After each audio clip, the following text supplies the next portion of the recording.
Deserted by their safari, lost in the jungle, Major Burton-Ashleigh, Jeanette Burton, Terence O'Rourke, and Dr. Wong Tai are camped in a clearing near a waterhole. O'Rourke is rescued from the double attack of a lion and a leopard by Tarzan, who, with D'Arnot, is passing nearby. On learning of the predicament of Major Burton-Ashleigh and his friends, the ape man agrees to lead them to a native village. The little group is seated around the campfire discussing plans, when, from the corners of his eyes, Dr. Wong catches a flash of movement at the edge of the clearing. Tarzan, behind you at the edge of the clearing. Oh, Uncle Jim, what an awful creature. Look. Leaping to their feet, the men turn to the spot indicated by Wong and Jeanette. Into the circle of firelight, advancing slowly, cautiously, is a monstrous, yellow-skinned, half-human figure. Its huge, heavily muscled body, hairless and naked except for a hide loincloth, sways from side to side as it moves forward. Its feet, terminating in two talon-like claws, make no sound as they grip the ground. Its wicked red eyes, glaring evilly, are fixed on Jeanette. The creature's right hand grasps a heavy copper-bladed spear. Its left, a great twisted cudgel. By the ghost of St. Patrick, it's the devil himself. At the sound of O'Rourke's soft exclamation, the repulsive yellow-skinned creature pauses. It glares savagely at Tarzan as the ape man moves quickly toward it. Your gun, Terry. No. Do not shoot. Leave this to Tarzan. Prenez garde, Tarzan. The spear...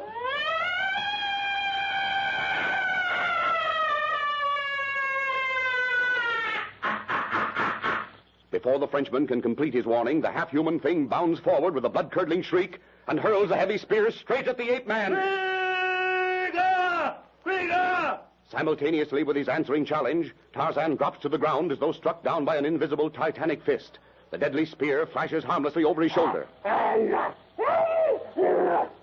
Without halting its blind rush, the gigantic creature swings the cudgel at the ape man's head. Swift as thought, Tarzan rolls aside. His hand darts out to grasp the monster's taloned foot. With a howl of savage rage, the half-human brute crashes to its knees. Before it has time to regain its feet, Tarzan leaps upon its back. A bronzed, muscular arm encircles the yellow neck. The great hairless head is pulled backward. The ape man's knife flashes, buries itself deep in the heavy throat. With a strangled scream, the yellow monstrosity falls forward, sags to the ground, dead.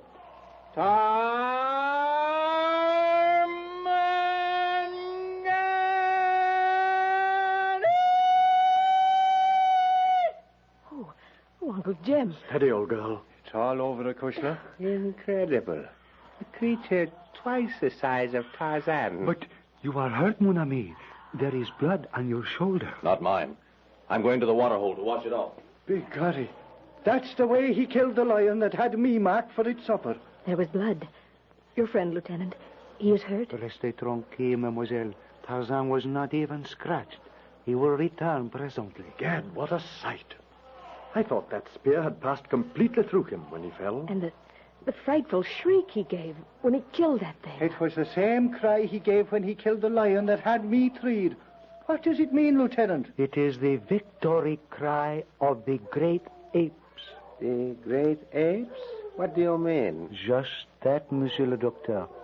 You see, impossible as it sounds, Tarzan was taken by the apes when he was an infant, raised by a she-ape who had lost her own baby. Through living his entire life in the jungle, he has learned by experience how to cope with it and its inhabitants. You mean he was brought up by the apes? He lived with them? Oui, mademoiselle, justement ça. He has learned to live and protect himself as do the wild beasts of the jungle. Unbelievable. Eh, Wong? An utterly amazing example of the influence of environment. And yet, one of the handsomest men I've ever seen. Mais oui, mademoiselle. He is a perfect type of the strongly masculine, Ashleigh. A creature unmarred by dissipation, or brutal, or degrading passion. But, Lieutenant, he speaks rather good English. How did he learn it? It was not until he had grown to young manhood that he saw his first white man or woman. He found a little party of whites shipwrecked on a desolate part of the African coast. I joined the party later. It was from them that he first learned to speak English. And he's never been out of the jungle? Knows nothing of our civilization? Oh, au contraire, Monsieur Major. He has seen Paris, London, New York, many places. But he does not appreciate our so-called centers of civilization. He much prefers jungle and its savage denizens. His ancestors, his father and mother, does he not know who they were? Maybe. His parents were Lord and Lady Greystoke. What's that? The Greystokes? Of Greystoke Manor, they were British. Oui, monsieur, c'est ça. Tarzan is Lord Greystoke. However, he refuses to be known by any other name than Tarzan. That's the most amazing thing I've ever heard. The Greystokes dropped out of sight years ago. If I remember rightly, Greystoke had been commissioned by the Foreign Office to investigate slave trading in a British West Coast African colony. They disappeared. Bay, Major, here he comes. Écoutez, may I suggest that a discussion be dropped, at least in his presence? He does not care to speak of it, nor of his past life in the jungle. Eh bien, Tarzan, where have you been? Circling the clearing. There's nothing more to fear from those fellows. He is the only one who was near the waterhole. Jeanette, my dear, does this creature look anything like the one you saw this afternoon? Yes. Although I only caught a glimpse of its face, watching me through the fringe of underbrush, I'm sure it's the same. Ashleigh, did you happen to notice the feet of this, I suppose it might be called a man, the heel and instep of a human being, the toes, well, of an animal? Begorry, them claw feet would fit the footprints I followed. You saw them, Tarzan. What do you make of them? I'd say you were right. The prints you showed Darno and me were probably made by this man or another like him. In your jungle experience, Tarzan, have you ever come across other beings such as this? No. Have you ever seen a leopard man? Yes, once or twice. You're barking up the wrong tree, Doctor, if you're trying to put this fella among the leopard men. Yet those talon-like claws. Them leopard fellows are blacks, cannibals. But they're human beings. This creature is neither human nor animal. He has the body of a man, the claws of a vulture. Look at them talons. You never saw a fur-bearing animal with claws like that? Well, whatever it is, you're not going to leave it here in camp for us to look at. Faith, and it's anything but a pretty sight. I'll be burying it. That's not necessary, O'Rourke. Leave it to me. I'll return it to the jungle. My morning Dango will have taken care of it. Dango? Who's that? Listen. Hyenas. Yes, Dango.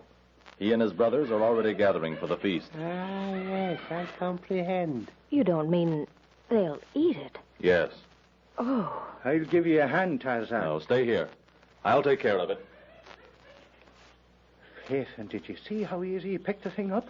And it weighing again as much as his own self. Oh, begorry, that fella has the strength of 10 good men. May I suggest, Mademoiselle Burton, that if we are to get an early start in the morning, you get what sleep you can? Oh, I can't sleep, Lieutenant. Not after all that's happened. Come, my dear. Lieutenant Darno is right. You've had a rather eventful day of it. You need rest. Terry and Wong and I will stand guard with Tarzan. There will be no need for that, Major. Tarzan and I shall relieve you of that duty tonight. It is easy to see that you are all exhausted and in need of sleep. But you and Tarzan sleeps like an animal, Monsieur le Doctor Wong, with one eye open, so to speak. And moi, I am not fatigued.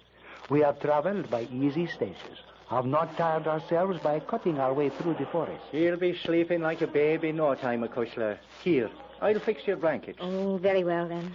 But with those lions and things roaring and shrieking out there, I certainly don't expect to get much sleep. So long as Tarzan is watching over the camp, mademoiselle, you need not worry about the animals. None will disturb you. Well, good night, then. Good night, Jeanette. When Tarzan said that we might reach a native village in 3 days, Lieutenant, did he have any particular one in mind? The mayotte of an acquaintance of ours, Doctor, one Ahmed, a trader in, shall I say, ivory? He will furnish you with guides. Then Tarzan must be familiar with this section. Strange he's never heard of the city of Tohr. Mon Major, Africa is filled with legends of lost and ancient cities. Tarzan and I have seen several. Ahmed's village is beyond this section of the country, and Tarzan is not familiar with this particular district. Then how in heaven's name does he know where he is any more than we do? How does he find his way? He calls it his animal instinct. He has an uncanny sense of direction, and I have never seen him hesitate for a single instant in going directly to the place he wishes to reach. I wonder what's keeping him out there. He's been gone a long time. He will return when he... Ah, voyez! There he is, up there in the tree. Begorry, will you look at that? He swings down through them branches like a young ape. Well, Tarzan, you had us worried. We were just about to... Is she asleep? Yes. Why, listen. Drums, by Jove. Wake Miss Burton. Mais pourquoi, Tarzan? No time to explain now. Wake her up. What? Jeanette, wake up. What is it? Don't be frightened, child. We're breaking camp, I believe. Is that it, Tarzan? Yes. We're taking to the trees. What, to the trees? And what is I fixed a place. That's what kept me so long. Break camp and leave nothing lying around. Put out that fire, Darno, and come, all of you. Here, Miss Burton, with me. Now, stay close together. Followed by the others, Tarzan strides off into the impenetrable gloom of the jungle. 500 paces from the clearing, he pauses beneath the giant podocarpus tree. Here. These vines are twisted together. Easy to climb. I'll go first with Miss Burton.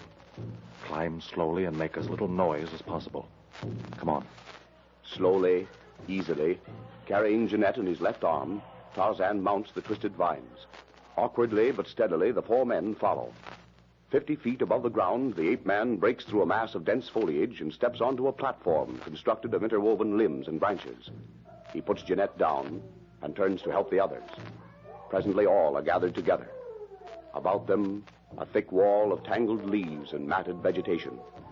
Above the jungle chorus of the night and beneath the crystal stars comes the distant thudding of drums.